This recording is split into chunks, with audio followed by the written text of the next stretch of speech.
Vidya Bagchi. Vidya Bagchi. No, Vidya. V, not a B. I, Shashi, from the India. We're currently witnessing the changing times in Indian cinema.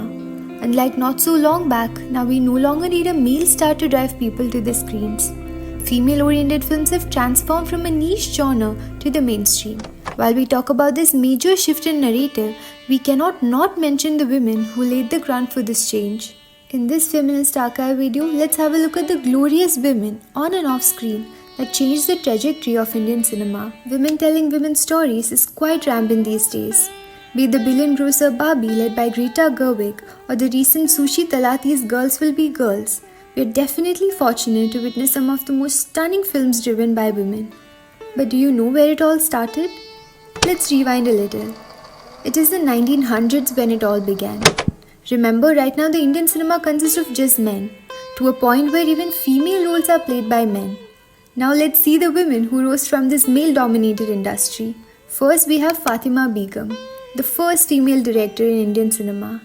Actress, scriptwriter and director Fatima Begum created a path for many others in the film industry to follow at a time when male domination in every sphere was prevalent. Trained in theatre, she went ahead to work in films in 1922. She started her journey as a director with the film Bulbul-e-Paristan in 1926. In a short period, she directed films like Goddess of Love, Heer Ranjha, Shakuntala, Goddess of Luck, etc. Fatima was also the first woman in India to create her own production company, Fatima Films in Bombay, which was later renamed as Victoria Fatima Films. Therefore, Fatima is nothing short of a trailblazer whose determination broke the male-dominated sphere of Indian cinema. Now that we know who the first female director in Indian cinema is, let's have a look at the first female actor, Durgabai Kamath. She is known for being India's first heroine by working in the second film of Dada Saheb Phalke, Mohini Basmasur. Durgabai Kamath lived in a time when society constrained women to make a career in performing arts. And if they did, they were pushed into prostitution. Being a single mother, she broke these shackles to support her child. She was even disowned by her own community for her decision. Though it took years for filmmakers to get used to casting female actors, it was the courage of women like Kamath that made young girls dream of the silver screen. Yet another such iconic figure was Devika Rani.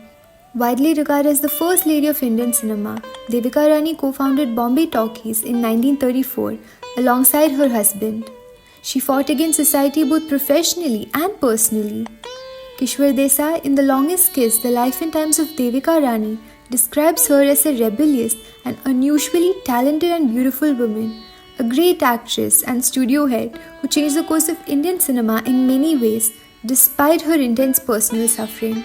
There was another artist who rose to fame through the Bombay Talkies. She is Saraswati Devi, a trained classical singer who rose to become the first woman music director of Bollywood. A musical rage in the 30s and early 40s, Saraswati Devi's musical career was mostly confined to films produced by Bombay Talkies. Starting with Jawan Ki Hawa in 1935, she went on to compose highly popular music for hit films like Achut Kanya, Kangan, Bandhan and Jhula. She even had to change her name to escape the wrath of the conservative elements of her community, as they could never stand that a lady from their clan would enter the film world. Starting from Achut Kanya up to Jhula, Saraswati Devi embarked on a spree, so to speak, churning out hit after hit. Saraswati Devi's most significant contribution lies in creating hit songs performed by non-singers such as Ashok Kumar, Devika Rani and Leela Chitnis. Now as we are talking about the first, do you know who was the first woman DOP in Indian cinema? It is none other than the very talented B.R. Vijayalakshmi. Hailing from Tamil Nadu, she is the oldest woman cinematographer and the first female cinematographer in Asia. She became a DOP at a time when girls were not able to come out of the realm of the heroine or singer. She was mentored by cinematographer Ashok Kumar and shot 22 films in the 1980s and 90s, including Chinna Veedu and Pattu Padava. Another woman to note is Renu Saluja. She graduated from the Film and Television Institute in Pune in 1976 and began editing. Now, editing is a field which at that time in India was dominated by men. She worked with both mainstream and art house Hindi directors. Saluja has 35 credits working on feature films, documentaries, short films and TV series and is well known for editing 90s Indian classics like Jani Bhi Do Yaar, Albert Pindo ko Gussa Kyun Aata Hai, Dharavi, Bandit Queen, and Calcutta Mail. Saluja won National Film Awards for Chopra's Parinda, Mishra's Dharavi, Mehta's Sardar, and Shukla's Godmother. The Filmfare Award for two Chopra films, Parinda and 1942, A Love Story. In 2006, she became the first editor to have an editing award named after her. Another woman who created history behind the camera is Aruna Rajiv Patel. She's a path-breaking women technician and director. Patel was at the receiving end of a patriarchal society and struggled against chauvinism for years. She has directed films like Rihai that were bold and spoke of female agency and empowerment much before its time. She says, according to me, men and women having equal opportunities in life and the space to express themselves is feminism. They both need each other and need to create a new equation based on mutual love and respect. When we look at the South Indian cinema, there is a name that we cannot forget. That is P.K. Rosie. She is considered to be the first actress in Malayalam cinema. Rosie was born in a Pulaya family by the name Rosamma in Nandankot village, Trivandrum. She was discovered by J.C. Daniel during her performance in a drama company in Thiruvananthapuram.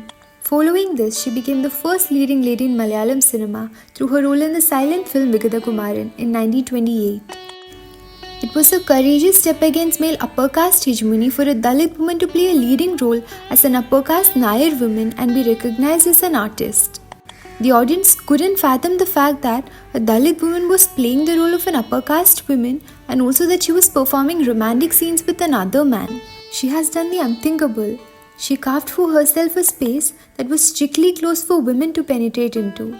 There is yet another unforgettable woman, but in Bengali cinema. There are not many who haven't watched Ray's classic Pater Panchali. In the film, there is a character that stayed with us even after the film ended. It is no doubt the bent, toothless and playful Indir. Chunibala Devi was 80 when she signed the film. She was paid a little over ₹20 for every working day. She might not have won accolades, but she was successful in impressing everyone on the set with her dedication. In Years with Apu, Ray's memoir about the making of the Apu trilogy, he wrote, "The most outstanding performance was of course Chunibala's. She felt already at home in the part and never gave us trouble, as long as she had her dollop of opium with her afternoon tea." Chunibala Devi won an award for the best actress at the Manila Film Festival, but she did not live to survive Pater Panchali's remarkable journey. This is just a non-exhaustive list of women who paved the way for women to enter and make a mark in the extremely competitive and male-dominated industry. On this Women's History Month, this was a reminder for us to never forget these women.